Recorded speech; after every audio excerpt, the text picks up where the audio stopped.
નમસ્કાર મિત્રો આપની સાથે હું છું પિનલગીરી ગોસ્વામી। આજના વેધર એનાલિસિસમાં વાત કરીશું ગુજરાતમાં ક્યાં કેટલો વરસાદ પડી શકે છે, આવનારા દિવસોમાં ગુજરાતમાં કઈ વરસાદની સિસ્ટમ સક્રિય થશે કે જે આવનારા દિવસોમાં ગુજરાતમાં વરસાદ આપશે, તાપમાન કેટલું રહેશે, સાયક્લોનિક સિસ્ટમ ઉપરાંત પવનની ગતિ કેટલી રહેશે, તમામ પ્રકારની માહિતી આ એક વિડીયોમાં તમને મળી જવાની છે। મિત્રો આજે તારીખ થઈ ગઈ છે 23 જુલાઈ 2026। મહત્વની વાત છે કે આજે ગુજરાત ઉપર એક મોટી વરસાદની સિસ્ટમ સક્રિય થઈ છે જે ગુજરાત સહિત રાજસ્થાનના અનેક ભાગોને પ્રભાવિત કરી શકે છે। મહત્વનું છે કે ગત 24 કલાકમાં સુરત સહિત દક્ષિણ ગુજરાતના અનેક ભાગોમાં મુશળધાર વરસાદ થયો અને હજુ પણ દક્ષિણ ગુજરાતના અનેક ભાગોમાં રેડ એલર્ટ આપવામાં આવ્યું છે। હવે મિત્રો વિસ્તારથી વાત કરીએ તો ગુજરાતમાં ક્યાં વરસાદની શક્યતા વધુ રહેલી છે। અત્યારે ધીમે ધીમે મિત્રો વરસાદી માહોલનો એક વાતાવરણ ઊભું થયું છે।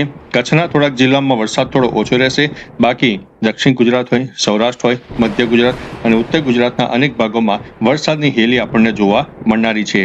એક નંબર ઉપર મિત્રો આપણે અત્યારે કહી શકાય કે દક્ષિણ ગુજરાતને ગણીને ચાલવાનું રહેશે કે જેમાં રેડ એલર્ટ આપવામાં આવ્યું છે।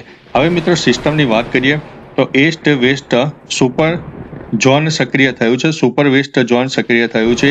ઉપરાંત મિત્રો સાયક્લોનિક સિસ્ટમ પણ સક્રિય થયું છે, જેના ભાગરૂપે કહી શકાય કે ગુજરાતમાં એક વરસાદી માહોલ આપણને જોવા મળ્યો છે। બીજી તરફ ભેજનું પ્રમાણ પણ વધારે જોવા મળી રહ્યું છે। તાપમાનની વાત કરીએ તો તાપમાન 20 થી લઈને 28 ડિગ્રીની આસપાસ આપણને જોવા મળી શકે છે।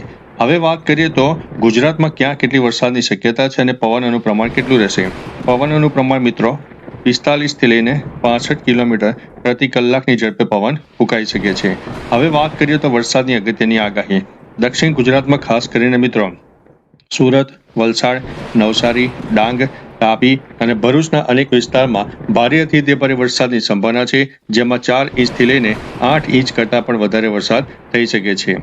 બીજી બાજુ મિત્રો સૌરાષ્ટ્ર અને કચ્છની પણ વાત કરીએ તો રાજકોટ, જૂનાગઢ, જામનગર, ગીર સોમનાથ, અમરેલી, દેવભૂમિ દ્વારકા અને ભુજમાં હળવા મધ્યમ વરસાદની શક્યતા, તો સૌરાષ્ટ્રના કોઈ વિસ્તારમાં ભારે વરસાદની શક્યતા રહે છે।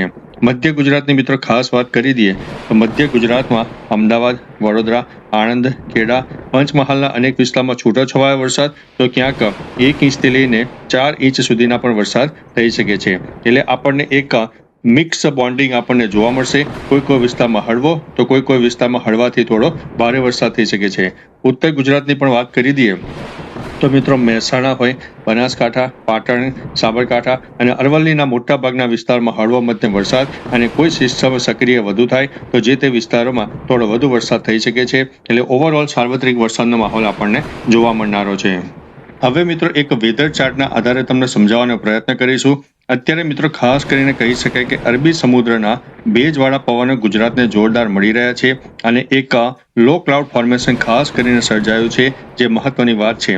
મિત્રો ભેજવાળા પવનો અને લો ક્લાઉડ ફોર્મેશન ખૂબ જ જરૂરી છે અને અરબી સમુદ્ર સક્રિય થઈ ચૂક્યો છે, જેના ભાગરૂપે થઈને ગુજરાતમાં વરસાદની શક્યતા વધુ દેખાઈ રહી છે। ખાસ કરીને મિત્રો ઈસ્ટ વેસ્ટ શિયર ઝોન સક્રિય થઈ ગયું છે અને સાયક્લોનિક સિસ્ટમ પણ સક્રિય થયું છે, જેના ભાગરૂપે થઈને ગુજરાતમાં વરસાદ આપણને જોવા મળશે। ખાસ કરીને મધ્ય ભારત સહિત ગુજરાત અને રાજસ્થાનના પણ અનેક જિલ્લાઓમાં જોરદાર વરસાદની શક્યતા આગામી 2 થી 3 દિવસ રહેલી છે। મિત્રો ખાસ કરીને પવનની ગતિ તો થોડી વધુ છે, તે દરિયાકાંઠાના જે વિસ્તારો છે તેમાં માછીમારોને દરિયો આગામી 5 દિવસ ન ખેડવા માટે પણ અમારા ચેનલ વતી અપીલ છે।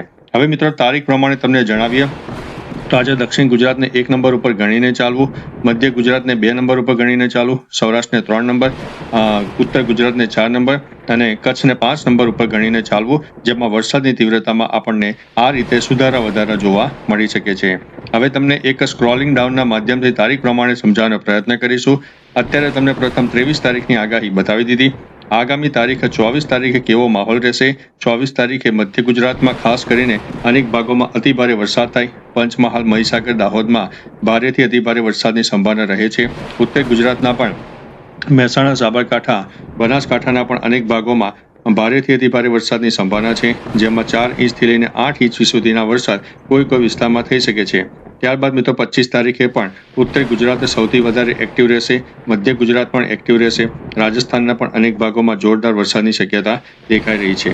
ત્યારબાદ મિત્રો તારીખ 26 તારીખે પણ ઉત્તર ગુજરાત સહિત મધ્ય ગુજરાત અને રાજસ્થાનના પાકિસ્તાન બોર્ડરીય વિસ્તારો હોય ઉપરાંત કચ્છના પણ અનેક જિલ્લાઓમાં હળવો મધ્યમ વરસાદ, કોઈ જગ્યાએ મધ્યમથી થોડો વધુ વરસાદ થઈ શકે છે. ત્યારબાદ મિત્રો તારીખ 26 તારીખથી કહી શકાય કે હવે ઉત્તર ગુજરાતનો એક વારો આવ્યો છે કે જેમાં ઉત્તર ગુજરાતને આગામી એક અઠવાડિયા સુધી અવિરતપણે વરસાદ મળવાનો છે, મધ્ય ગુજરાતને પણ વરસાદ મળવાનો છે અને રાજસ્થાન સહિત પાકિસ્તાનના બોર્ડરીય વિસ્તારોમાં પણ આપણને સારામાં સારો વરસાદ મળશે. જે જગ્યાએ મિત્રો વરસાદની અછત હતી એ વિસ્તારોમાં પણ ધીમે ધીમે વરસાદ જોવા મળશે. 28 તારીખથી આ જે વરસાદની સિસ્ટમ છે સામાન્ય નબળી પડી શકે છે, પરંતુ મધ્ય ગુજરાત, દક્ષિણ ગુજરાત અને ઉત્તર ગુજરાતના અનેક ભાગોમાં હળવો મધ્યમ વરસાદ ચાલુ રહેશે. એટલે કે મિત્રો કહી શકાય કે આગામી 28 તારીખ સુધી તો ચોક્કસથી આપણને એક વરસાદી માહોલ જોવા મળશે. કચ્છમાં સામાન્ય થોડું વરસાદનું પ્રમાણ ઓછું રહી શકે છે, પરંતુ કચ્છ માટે એક અગત્યની વાત છે કે અરબી સમુદ્ર અત્યારે એક્ટિવ થયો છે. જો ભેજવાળા પવનો અને લો ક્લાઉડ ફોર્મેશન જે તે વિસ્તારમાં સર્જાઈ જાય, એટલે કે લોકલ ડેવલપમેન્ટ સર્જાઈ જાય, તો કચ્છમાં પણ ભારે વરસાદ થઈ શકે છે. આ આગાહી કોઈએ નહીં આપી હોય, પરંતુ આ જે સિસ્ટમ છે પવનોને આધારિત હોય છે અને જો લોકલ ડેવલપમેન્ટ સર્જાઈ ગયું તો કચ્છના પણ અનેક જિલ્લામાં 1 થી લઈને 4 ઇંચ સુધીના વરસાદ થઈ શકે છે. બાકી મિત્રો તમારા વિસ્તારમાં વરસાદનું પ્રમાણ કેવું છે, વરસાદ કેટલા ઇંચ પડ્યો, નુકસાની થઈ છે કે નહીં, તમામ પ્રકારની માહિતી નીચે કમેન્ટમાં આપજો જેથી અન્ય મિત્રો પણ જાણી શકે. તો ચાલો મિત્રો ફરીથી દેશ અને દુનિયાના તાજા સમાચાર અને વરસાદની નવી આગાહી લઈને મળતા રહીશું. ત્યાં સુધી અમને રજા આપશો. નમસ્તે.